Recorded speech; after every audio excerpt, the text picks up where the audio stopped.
Presiden RI ke-6 Susilo Bambang Yudhoyono kembali angkat bicara terkait kisruh sepak bola nasional di hadapan puluhan LA Mania pendukung setia Persela.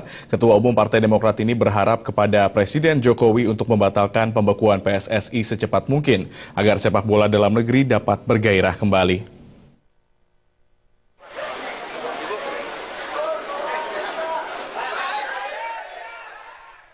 Kisruh sepak bola nasional masih menjadi perhatian serius Presiden RI ke-6 Susilo Bambang Yudhoyono. Dalam rangkaian Tour de Java di kota Soto Lamongan, Jawa Timur, SBY berkeinginan untuk membangkitkan persepak bolaan dalam negeri di depan puluhan LA Mania, supporter setia Persela Lamongan. Ketua Umum Partai Demokrat ini mendengarkan keluhan dari para pecinta sepak bola di Lamongan. Dalam acara ini, SBY didampingi bekas Menpora yang juga kader Demokrat Roy Suryo dan Sekjen Partai Demokrat yang juga menjabat sebagai Wakil Ketua Umum PSSI, Hinca Panjaitan.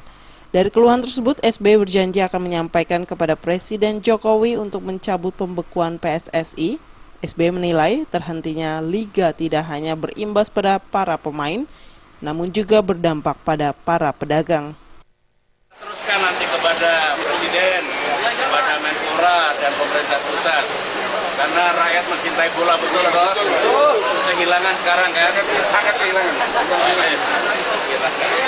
Sampaikan salam kami kepada para pencinta sepak bola. Semua supaya bersuara agar hidup kembali kompetisinya. Ya. Susilo Bambang Yudhoyono berharap Presiden bersama Menpora serta pihak terkait dapat segera menyelesaikan krisis serta kemelut PSSI dan persepakbolaan Indonesia segera berakhir agar sepak bola Indonesia kembali aktif seperti sebelumnya. Dari Lamongan, Jawa Timur, Muhammad Baswair melaporkan.